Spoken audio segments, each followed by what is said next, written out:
A mysterious object moving through space. Astronomers at the Haleakala Observatory in Hawaii spy it entering our solar system, and they soon realize something is very odd. It's not a comet or a meteor, because those travel through space in a direct line. This strange object is tumbling through space and moving so fast that it couldn't have originated from our solar system. What is it? What brought it to our neck of space? And most importantly, why is it here? Astronomers were puzzled, but before they could get their answers, it was gone. The mysterious Oumuamua left our solar system as quickly as it came, sailing past the sun into quarters unknown. Scientists now believe Oumuamua was a cigar-shaped interstellar rock, but its presence in our solar system caused no small stir among scientists. But what would happen if life from another galaxy entered our solar system? This has been the subject of fiction for over a century, from intelligent aliens who come in peace, evil green men who come with laser guns, and even hungry aliens looking for the best way to serve man. We've been thinking about first contact for a long time, but the government has been making plans for the possibility just as long, and they want to make sure we make a good first impression. In 1977, the two Voyager spacecraft launched by NASA each contained a golden phonograph record holding the sounds and images of life on Earth. These unmanned spacecraft are heading into unknown space, including within 2 years' light-speed distance from the star Gliese 445, where many planets exist. If an advanced civilization with the capacity to play the record finds it, they'll find a mix of natural sounds, including animal calls and the sound of wind and waves. They'll see music and greetings in 59 languages and messages from the US President and UN Secretary General at the time. NASA hopes this will let the aliens know what humanity has to offer and either lead them to contact us or to preserve a record of our civilization. After all, the Voyager 1 probe is expected to reach Gliese 445 in about 40,000 years. But what if aliens find our planet first? Does the government have a plan for if they confirm aliens exist? As always with our government, the answer is maybe. Private astronomy firms staff a small group of scientists working in the controversial field known as SETI, Search for Extraterrestrial Life. Their goal is to monitor radio telescopes for unusual broadcasts that could be a sign of alien contact. But the problem is, no one knows what form an alien broadcast would take. It could be an alien species that's intelligent enough to have studied our planet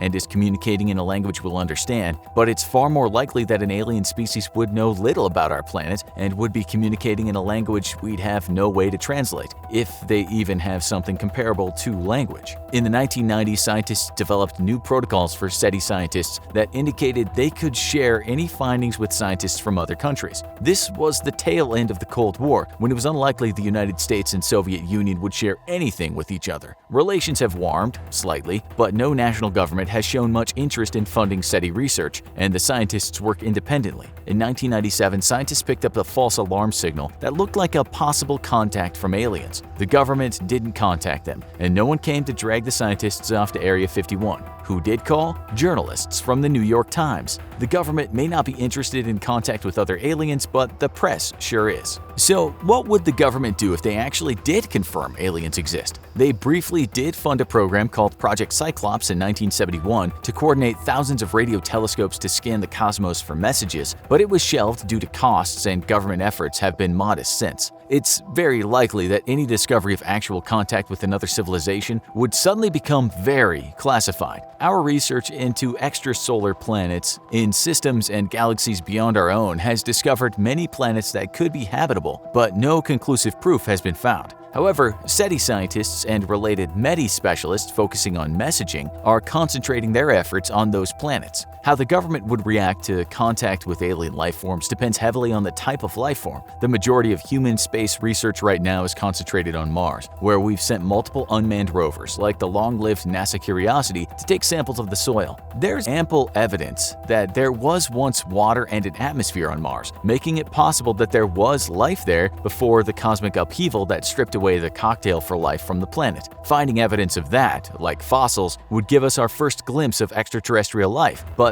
let's go further. What if there was something still there, something small, that had survived the cataclysm? Many species on Earth, like the horseshoe crab, have survived for hundreds of millions of years and multiple extinction waves. So let's say we found a unique arthropod on Mars, the Martian crab, burrowing creatures living under the surface. How would the government respond to this discovery? Because it's a non-sapient form of life, the main priority would be safe study. Our unmanned explorers would take a sample and transmit as much information as possible back to Earth. A program is under development to send an unmanned drone to Mars to pick up samples of Martian soil that would return by 2032. But getting a live sample of a Martian creature back to Earth would be trickier and would probably involve a manned mission to Mars, something that hasn't been attempted by any nation yet. Even if possible, it would involve major risks. We don't know what organisms would be using a Martian creature as a host, meaning the arrival of a sample on Earth would carry the risk of bringing a deadly pathogen back with it. If the US government discovered alien life on a nearby planet, we're likely to leave it there for safety reasons. But what if alien life comes looking for us? Does the government have a plan? If they do, it's so highly classified that none of us know about it. If an intelligent alien species found our planet and wanted to make contact with us, they're likely to be so advanced that they would be setting the terms of the introduction, and we'd be waiting to find out if they were friendly or hostile. So, how would humanity react to first contact with aliens?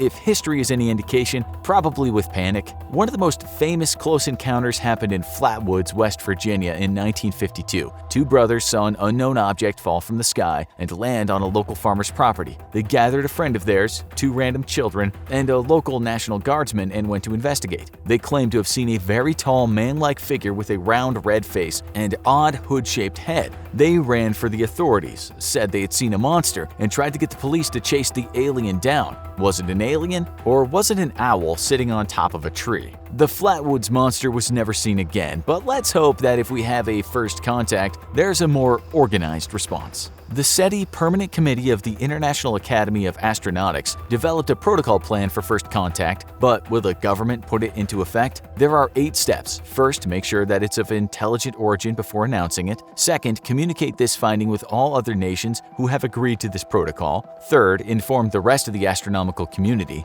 Fourth, the discovering party makes the public announcement. Fifth, the data is released to the scientific community. Sixth, any electromagnetic signals are shared with the relevant authority. Seventh, no one makes direct contact individually. Finally, the SETI Permanent Committee reviews these plans regularly to ensure their policies are up to date. This would be a logical and orderly approach to first contact, but would it work out that way? A friendly civilization might be here on a mission of exploration, scientific curiosity, or friendship, but a hostile civilization would probably not announce themselves with dialogue or signals. Could humanity win a war with an unknown alien power? Earth's superpowers have a lot of powerful weapons, but they're designed for combat on Earth. If an alien civilization from outside this galaxy had the ability to travel this far to make contact and attack us, it's likely they have weapons far stronger than ours and ships made of far more durable material. We could fight, but the odds are that any war would be over very quickly and not in our favor. But how would humanity react to a friendly civilization? The biggest problem any alien civilization would have when making contact is getting through our security. Most superpowers have air defense systems that will detect any vessel entering their airspace and shoot it down if it doesn't identify itself and stop when commanded. If the air defense system can shoot down an alien vessel, it could put a very fast stop to first contact and send the aliens back home with word to not mess with the planet. The aliens' best bet to have a peaceful landing might be to land in Antarctica and make first contact with the penguins. But if aliens successfully made peaceful first contact with humanity, or the government confirmed they had made contact, it would cause total upheaval in almost every area of society. Have you ever gone shopping the day before a snowstorm? Imagine that times 10, as everyone would be convinced that an alien invasion would be coming and they'd better stock up. The uncertainty of an alien civilization making contact with Earth would make many people assume the worst was coming, and the question is whether the government would know enough to assure them otherwise, and if they would be willing to declassify the information. Religions would be instantly thrown into turmoil. How many faiths believe that God created humanity in His image? The presence of another highly intelligent species making contact with us would throw that concept into doubt and lead many to question their faith. Some would leave their faith, seeking answers elsewhere. Others would believe more fiercely than ever, insisting that the presence of aliens was a test for the faithful, and it's likely that new faiths would spring up around our alien visitors. After all, powerful and strange beings descending from the sky to make contact with us calls some powerful visuals to mind for the faithful. Or maybe religion would go on business as usual.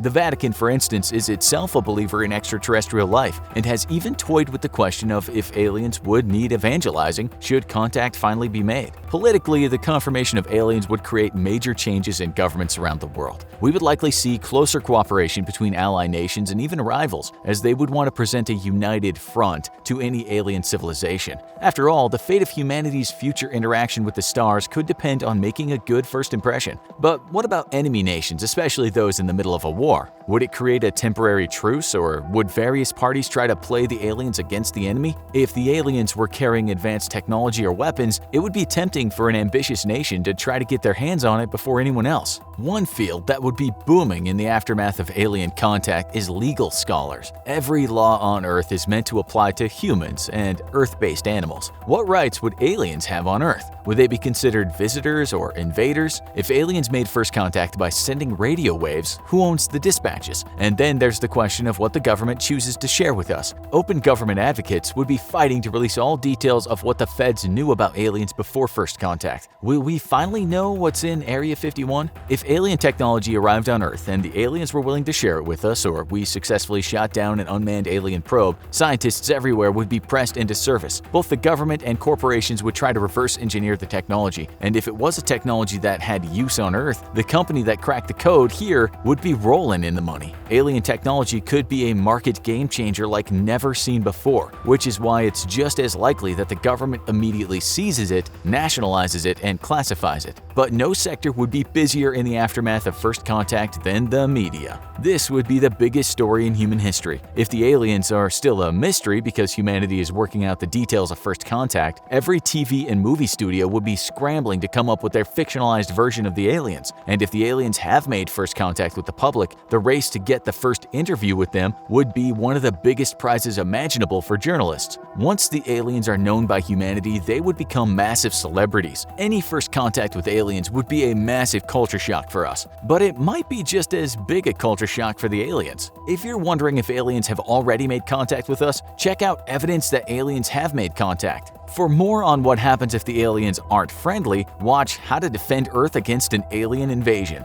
Thanks for watching, and see you next time.